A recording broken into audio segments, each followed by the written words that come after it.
Welcome back, troops, to Let's Tab 59.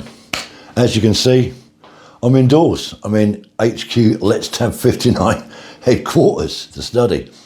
The reason being, I've already been out once a day. I'd done my tab, and while I was on the tab, I attempted to do this video, but it's blowing a hoolie out there. And the noise on the mic was just horrendous. I played back some of the video while I was still out in the field, and you could hardly hear anything, and I know that'd just be a waste of time. So I've had to sack it for today and come back inside here to do it, to keep the wind noise off. I hope you don't mind too much. It's not a normal tab video. What I want to talk to you about today is another one of our little forgotten wars, if you like. And I want to talk about the Aden Emergency. Aden is now Yemen. But back in the day, for those that don't know, we had Aden. How did we get it? Why did we get it? Well, it all started off in the 1830s. We had British India in those days, and our shipping used to come down past Aden to get to British India, the trade supply route. And we wanted Aden as an anti-piracy station because obviously we had a lot of shipping going through, there was a lot of valuable goods on board, and we needed to protect that. So in the 1830s, the Royal Navy pulled into the harbour there. There's a big natural harbour at Aden. And the Royal Marines went ashore, good old Royal Marines, bootnecks, shout out to you guys. You went over and you captured Aden, and it was ours. We got it. Well then, later on, 1860s, we sort of used it, as well as the piracy sort of thing had gone away to a degree. But what we used it for then, in the 1860s, was a coaling station, a fueling station for the ships. So as the ships were going through in towards India or coming back, they could pull into Aden and coal up for the steamships. Later on, fuel up for diesel fuel or whatever they use. Ships use, but it's a fueling station for the ships that transiting through. Of course, go forward to 1947 and the independence of India. It was becoming less and less important to us to have it. After the independence in 1947 with India, we then had the Suez Crisis, which really was a bit of an embarrassment, and it sort of upped the nationalistic uprising in the Arab world against colonial, against the British rule. So it was unpopular for us to be there. So we decided, because it was no longer financially viable for us to be there, it cost us money, and we're tight for cash as always, and it was politically unhappy. People are unhappy with the situation of us being there politically, both at home in the UK and obviously out in the Arab nations. So we decided we needed to pull out, and we had a high commissioner out there. We didn't have a governor anymore. It was no longer colonial, so we didn't have a governor. We had a high commissioner, British high commissioner. And in 1963, he, along with his bit of an entourage, was at Aden Airport about to fly back to UK for whatever reason. I can't tell you, I don't know.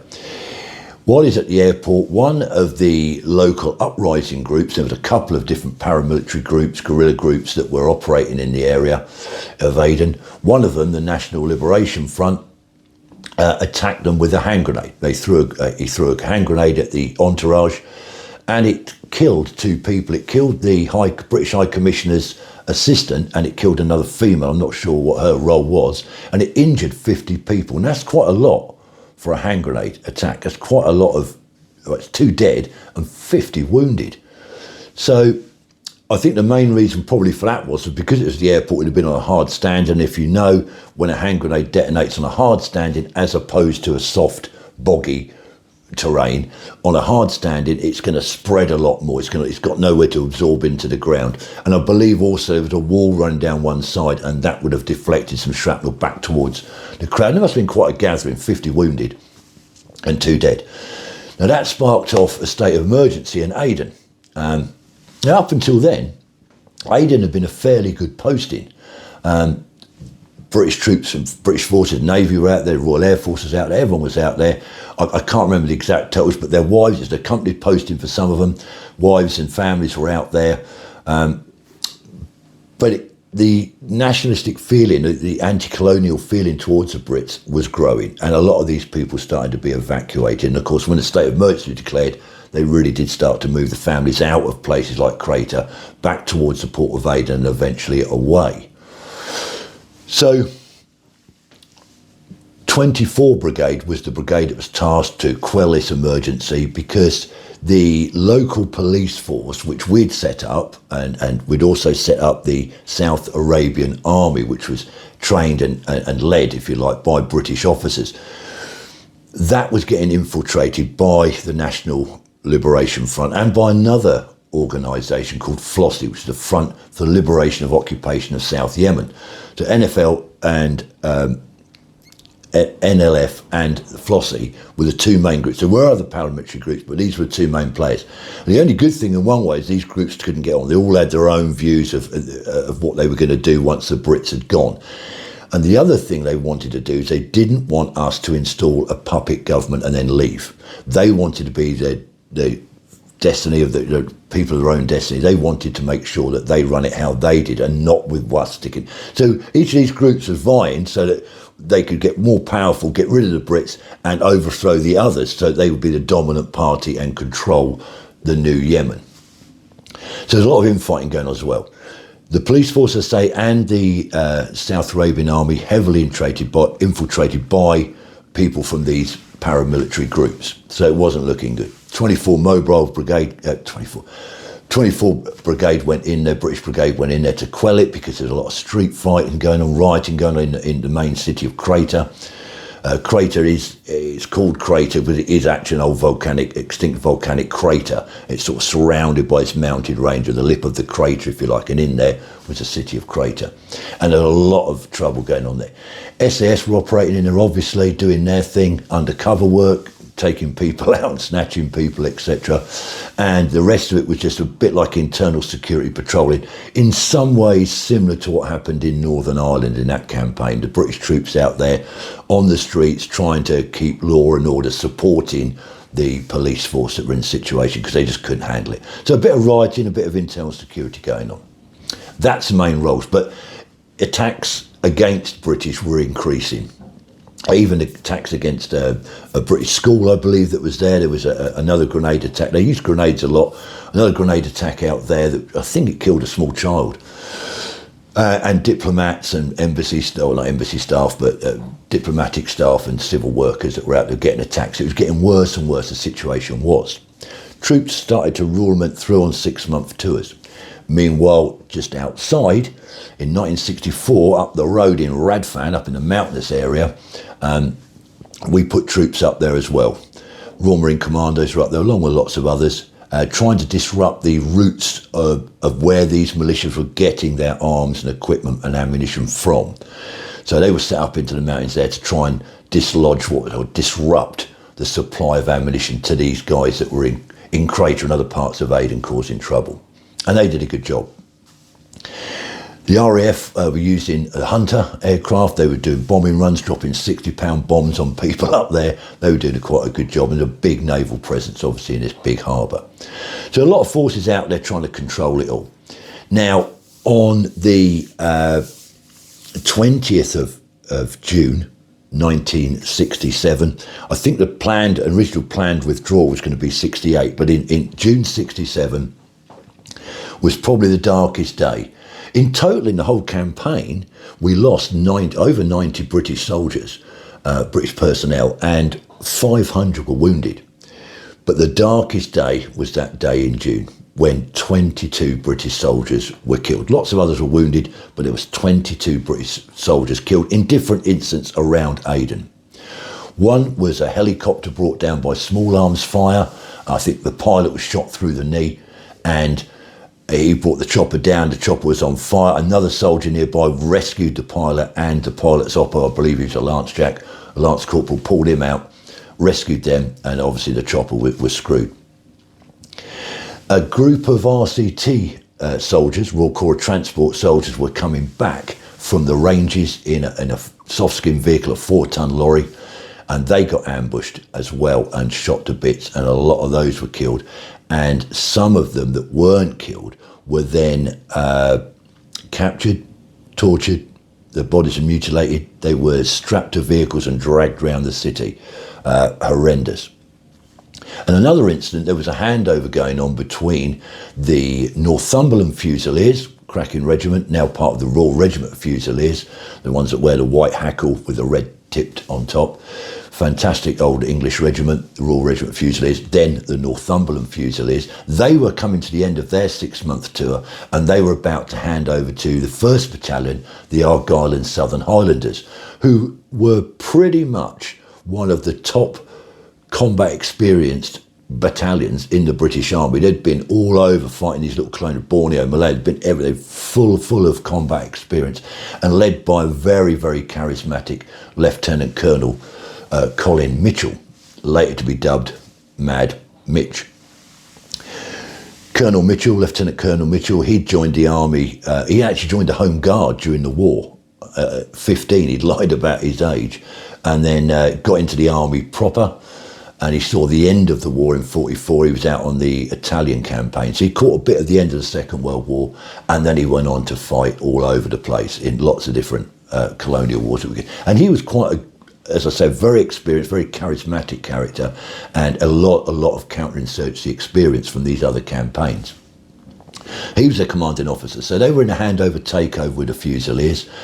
The Fusiliers were going out on a mobile patrol, a couple of Land Rovers, again, soft-skin vehicles. There's no mackerel on armours, no snatch vehicles, no armour at all, just open-backed soft-skin Land Rovers.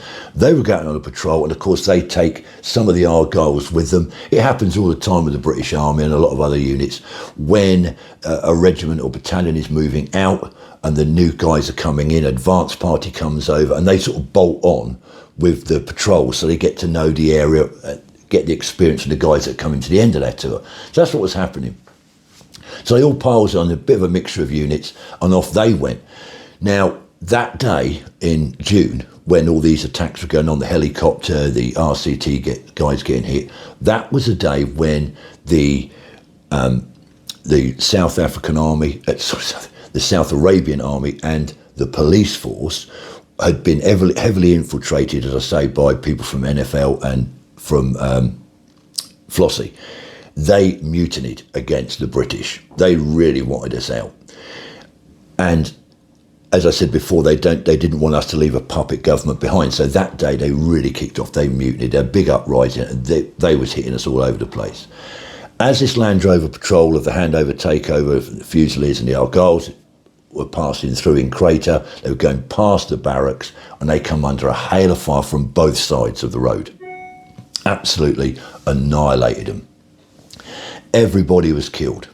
Everybody was killed in that patrol, apart from one man, Fusilier John Story. Now, if you don't know about this incident that happened to Fusilier John Story, I really urge you to go onto YouTube, have a look at the Aden Emergency, start looking through those, and you'll pick up his story, and you'll see him being interviewed. I think it's by the BBC in one of earlier on last year. And you'll see him being interviewed, and he's given his own personal account of what happened to that patrol. And ultimately, what happened to him is an amazing story. He managed to get away from the ambush. As I say, everyone was dead. He got away, he zigzagged across the road under fire, hail of fire. He did get wounded. I think he was wounded in the arm. He managed to get into a block of flats. He went up a couple of floors, I think, and he takes a family hostage, and he's there for about 3 hours with his family at hostage. Eventually tries to escape. He does get out. He's got an injured leg, and he gets captured by the police, and he believes he's going to be killed. Initially he thinks that's what's going to happen to him. It doesn't. They don't kill him in the end. They just get him away, and eventually he's handed back. But he was the only survivor of that patrol. So that's well worth looking at his story. So the trouble's rumbling on. That happened in June, as I say, in 67. And by December 67, we pulled the pin. We got out of Dodge. And it was a bit of a strange withdrawal, if you like, because we hadn't installed a puppet government or a friendly government to us. We wanted to leave a friendly government behind when we left, but we didn't. We just didn't have time. What was happening, it was just going, we didn't want to lose any more people out there. And it was decided just get out and leave them to it. And in a way, it's sort of similar to how we left Afghanistan in the last few years. We just sort of got out and handed it to the Taliban, let the Taliban take over. Very, very similar situation happening all that time before in 67 in Aden. We just got out, the troops collapsing back into the port of Aden. Off the coast in the harbour was, out of the harbour, but out at sea was the Royal Navy fleet. There was a task force out there. I think there was at least two, maybe three aircraft carriers. The old Wessex and Sioux helicopters come in, and as the troops just collapsed down into the harbour area, the last lot was gathered up by these helicopters, flown out onto the aircraft carriers and ships, and back to good old Blighty. In fact, the last troops out of Aden were the Royal Marines again. So 120 odd years before this, the Royal Marines had landed there and captured it, and in 67, December 67, the Royal Marines were the last troops out. Colonel Mike Mitch, going back to his story, again, famous, look him up online, look him up on YouTube, and you can get his stories, a couple of interviews while he was out there being interviewed, because the press were embedded with him for a while. And also I think there's a shorter interview of him later on in life when he's finished his military career. After that initial incident in Crater, where we did his ambushes in the June, the 20th of June, 67, Crater, the town of Crater, became a no-go zone. There was no British troops there, no one went in there. It was just lawless. And Colonel Mitchell with the Argyll and Southern Highlanders come up with a plan, I think it was called Operation Stirling Castle, to go back in and retake it. It was a solid plan. He gave the plan to the hierarchy at Middle East Command, and although they sort of liked the plan, they went, no, hold, don't go.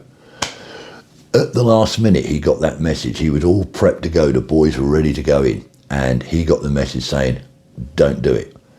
And he said to his oppos, we didn't get that message. What time did we get that message out? And sort of pushed it to one side, and off he went anyway. And he stormed in there very aggressively and stamped all over it and recaptured Crater. It was no longer a no-go zone. The Argyll and Southern Highlanders, very successful operation militarily, but it was against what the politicians back in the UK wanted, and it was against what the Middle East Command wanted. The general out there at the time didn't want that to happen, but he did it anyway, and it was successful. I believe there was no British casualties. I think there was one Arab that was killed, that come out and confronted them and was killed. So he recaptured it, and anyway, after withdrawal, when everyone gets back home to UK, where Colonel Mitchell should have been certainly promoted, and certainly for his actions in Crater received something like the DSO, he was passed over for promotion, and he didn't receive his DSO, his Distinguished Service Order. It was pretty much said to him, your career's going nowhere. And shortly after that, I think maybe in the following year, Colonel Mitchell resigned from the British Army and went on to other things. But what a character, and I know he was well loved by the troops. He was a real soldier's soldier. And if you talk to any of the Argylls veterans that might be from Aden, look online and listen to what they say about him, they absolutely love the guy. He didn't mess about, a real soldier's soldier. Very aggressive, very charismatic, a very good soldier. So, that's a little bit on the take. The soldiers that served out there, the British forces that served out there, received the General Service Medal 1962, which is very obviously the same General Service Medal that most of our guys got for Northern Ireland, etc. Obviously the clasp on it said South Arabia. The guys that were fighting up in Radfan for that shortish period of time that served up in Radfan in 64, they got a clasp that said Radfan on it. I don't think there's too many of those Radfan bars around, and I think there might be a few lads that got both bars. I'm not sure, the Radfan bar and the South Arabian bar. But certainly the Aden veterans that I know have all got the South Arabian bar on their GSM. So a little bit about that. If you're interested in those forgotten wars, there's lots and lots of history out there on YouTube, and some really gets first-hand interviews from the veterans that served out. There's some great stories. So that's it for this one. As I say, next time I will be back out on the ground when it's less windy, so I can make some videos without wind noise and without having to sit indoors and do it like this, because I don't like doing it. So if you're new to my channel and you haven't subscribed, please consider it. I'm not saying do it, I'm saying consider it. Till the next time, troops, stay safe, and remember, let's tap.